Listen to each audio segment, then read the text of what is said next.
Okay, this is part 3 of Jonathan Livingston Seagull, page 75. Jonathan cried slowly over the far cliffs, watching. This rough young Fletcher gull was very nearly a perfect flight student. He was strong and light and quick in the air, but far and away more important, he had a blazing drive to learn to fly.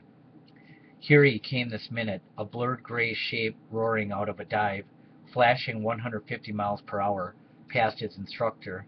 He pulled abruptly into another try at a 16-point vertical slow roll, calling the points out loud. 8, 9, 10. See, Jonathan, I'm running out of airspeed. 11. I want good sharp stops like yours. 12. But blast it, I just can't make 13. These last 13 points without 14. Ah. Fletcher's whipstall at the top was all the worse for his rage and fury at falling. He fell backward, tumbled, slammed savagely into an inverted spin, and recovered at last, panting, 100 feet below his instructor's level. You're wasting your time with me, Jonathan. I'm too dumb. I'm too stupid. I try and try, but I'll never get it. Jonathan Seagull looked at him and nodded. You'll never get it for sure as long as you make that pull-up so hard. Fletcher, you lost 40 miles an hour in the entry. You have to be smooth, firm but smooth, remember. He dropped down to the level of the younger gull. Let's try it together now in formation, and pay attention to that pull-up. It's smooth, easy entry. By the end of 3 months, Jonathan had 6 other students, outcasts all, yet curious about this strange new idea of flight for the joy of flying. Still, it was easier for them to practice high performance than it was to understand the reason behind it. Each of us, in truth, had an idea of the great gull, an unlimited idea of freedom. Jonathan would say in the evenings on the beach, and precision flying is a step toward expressing our real nature. Everything that limits us, we have to put aside. That's why all this high-speed practice and low-speed and aerobatics. And his students would be asleep, exhausted from the day's flying. They liked the practice because it was fast and exciting. It fed a hunger for learning that grew with every lesson. But not one of them, not even Fletcher, Lynn Gull, had come to believe that the flight of ideas could possibly be as real as the flight of wind and feather. Your whole body from wingtip to wingtip, Jonathan would say other times, is nothing more than your thought itself, in a form you can see. Break the chains of your thought, and you break the chains of your body too. But no matter how he said it, it sounded like pleasant fiction, and they needed more to sleep. It was only a month later that Jonathan said the time had come to return to the flock. We're not ready, said Henry Calvin Gull. We're not welcome. We're outcasts. We can't force ourselves to go where we're not welcome, can we? We're free to go where we wish, and to be what we are, Jonathan answered, and he lifted from the sand and turned east, toward the home grounds of the flock. There was brief anguish among his students, for it was the law of the flock that an outcast never returns, and the law had not been broken once in 10,000 years. The law said stay. Jonathan said go, and by now he was a mile across the water. If they waited much longer, he would reach a hostile flock alone. Well, we don't have to obey the law if we're not a part of the flock, do we? Fletcher said, rather self-consciously. Besides, if there's a fight, we'll be a lot more help there than here. And so they flew in from the west that morning, 8 of them in a double diamond formation, wingtips almost overlapping. They came across the flock's council beach at 135 miles per hour. Jonathan in the lead, Fletcher smoothly at his right wing, Henry Calvin struggling gamely at his left. Then the whole formation rolled slowly to the right, as one bird level 2, inverted 2, level, the wind whipping over them all. The squawks and grockles of everyday life in the flock were cut off as though the formation were a giant knife, and 8,000 gull eyes watched, without a single blink. One by one, Each of the 8 birds pulled sharply upward into a full loop and fell all the way around to a dead slow stand-up landing on the sand. Then, as though this sort of thing happened every day, Jonathan began his critique of the flight. To begin with, he said with a very wry smile, "You're all a bit late on the join-up. I went like lightning through the flock. Those birds are outcasts, and they have returned, and that can't happen." Fletcher's predictions of battle melted in the flock's confusion. "Well, sure, okay, they're outcasts," said some of the younger gulls. "But hey, man, where did they learn to fly like that?" It took almost an hour for word of elder to pass through the flock. "Ignore them. The gull who speaks to an outcast is himself an outcast. The gull who looks upon an outcast breaks the law of the flock." Gray feathered backs were turned upon Jonathan from that moment onward, but he didn't appear to notice. He held his practice sessions directly over the council beach, and for the first time began pressing his students for the limit of their ability. "Martin Gull," he shouted across the sky, "you say you know low-speed flying? You know nothing till you prove it. Fly." So quiet little Martin William Seagull, startled to be caught under his instructor's fire, surprised himself and became a wizard of low speeds. In the lightest breeze he could curve his feathers to lift himself, without a single flap of wing, from sand to cloud and down again.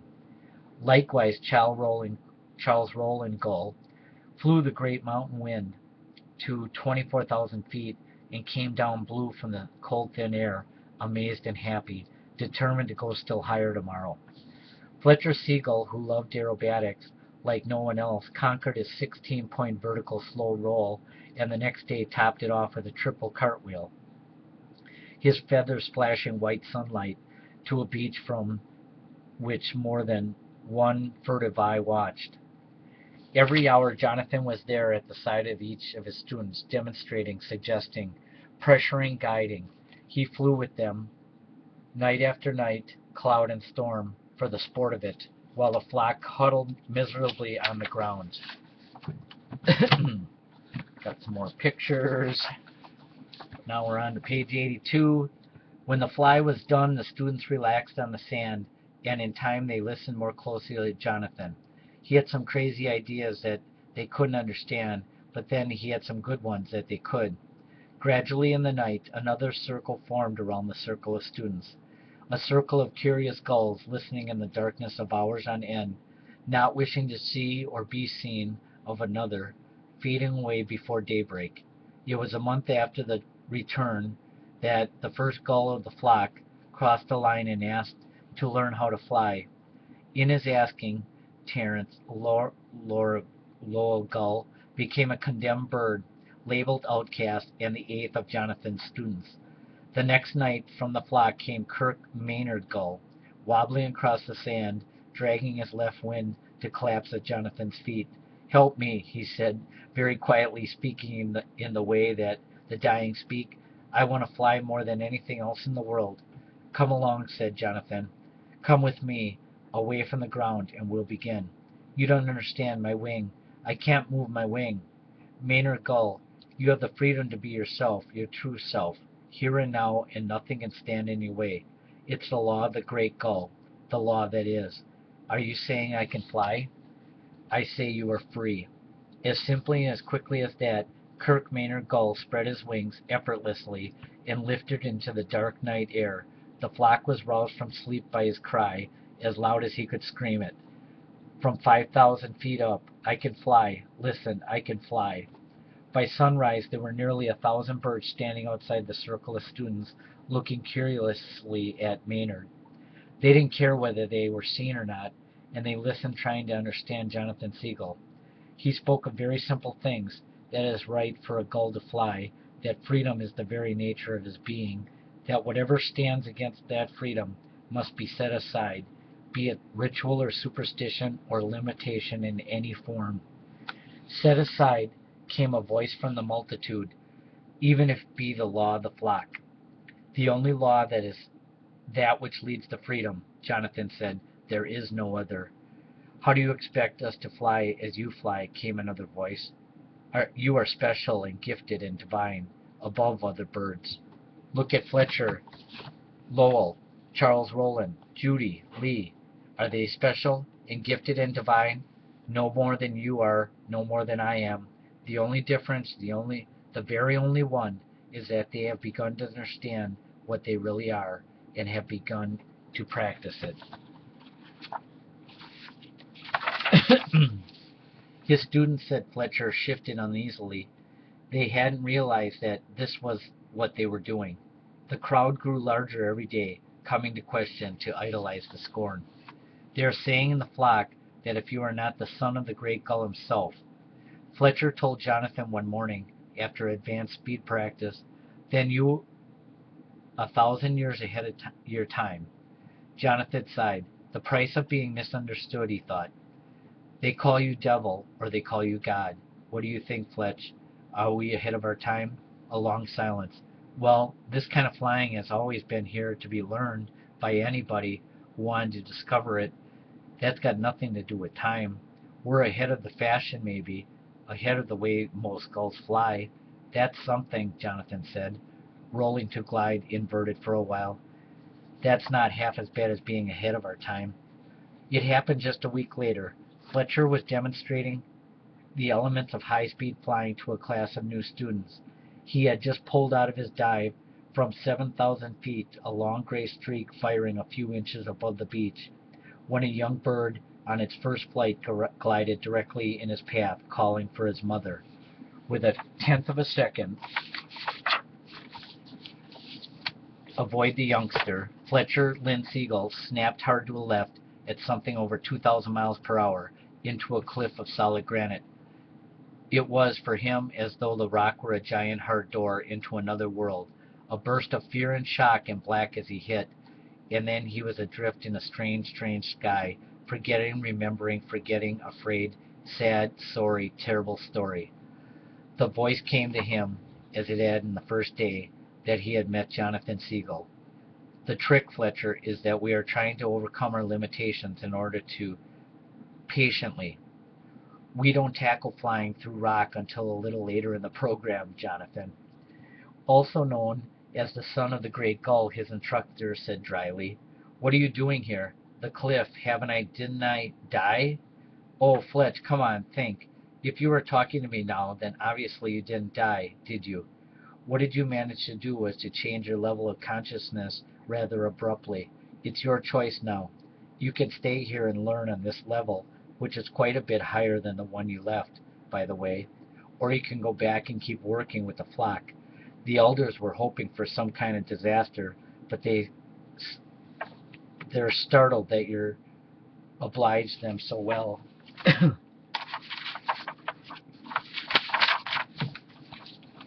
I want to go back to the flock, of course.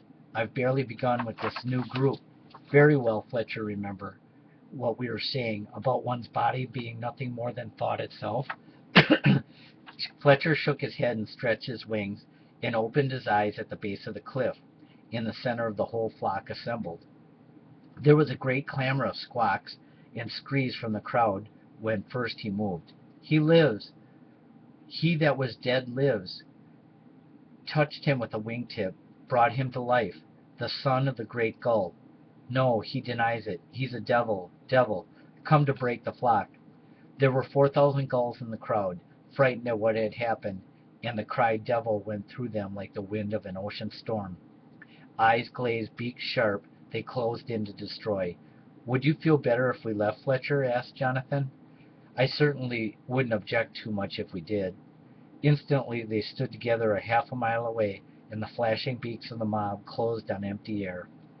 Why is it, Jonathon puzzled, that the hardest thing in the world is to convince a bird that he is free, and that he can prove it for himself, if he had just spent a little time practicing? Why should it be so hard? Fletcher still blinked from the change of scene. What did you just do? How did you get here? Why did you did say you wanted to be out of the mob, didn't you? Yes, but how did you, like everything else, Fletcher, practice? By morning the flock had forgotten its insanity, but Fletcher had not. Jonathan remembered that you said a long time ago about loving the flock enough to return to it and help it learn. Sure, I don't understand how you managed to love a mob of birds that has just tried to kill you. Oh, Fletch, you don't love that? You don't love hatred and evil, of course. You have to practice and see the real goal, the good in every one of them, and to help them see it in themselves. That's what I mean by love. It's fun when you get the knack of it. I remember a fierce young bird, for instance, Fletcher, Lynn Seagull, his name, just been made outcast, ready to fight the flock to death, getting a start on building his own bitter hell out on the far cliffs, and here he is today, building his own heaven instead, and leading the whole flock in that direction. Fletcher turned to his instructor, and there was no moment of fright in his eye. Me leading? What do you mean, me leading? You're the instructor here. You couldn't leave. Couldn't I? Don't you think that there might be other flocks, other Fletchers, that need an instructor more than this one that's on its way towards the light? Me, John?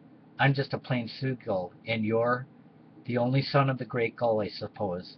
Jonathan sighed and looked out to the sea. You don't need me any longer. You need to keep finding yourself a little more each day, that real unlimited Fletcher Seagull. He's your instructor. You need to understand him and to practice him. A moment later, Jonathan's body wavered in the air, shimmering, and began to go transparent. Don't let them spread silly rumors about me or make me a god, okay, Fletch? I'm a seagull. I like to fly, maybe. Jonathan, poor Fletch, don't believe what your eyes are telling you. All they show is limitation. Look with your understanding. Find out what we already know, and you'll see the way to fly. The shimmering stopped. Jonathan Seagull had vanished into empty air. After a time, Fletcher Gull dragged himself into the sky and faced a brand new group of students, eager for the first lesson. To begin with, he said heavily, you've got to understand that a seagull is unlimited, an unlimited idea of freedom, an image of the great gull, and your whole body, from wingtip to wingtip, is nothing more than your thought itself. The young gulls looked at him quizzically. Hey man, they thought this doesn't sound like a rule of a loop for a loop. Fletcher sighed and started over.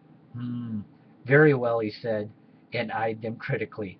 Let's begin with level flight, and saying that he understood all at once that his friend had quite honestly been no more divine than Fletcher himself. No limits, Jonathan, he thought.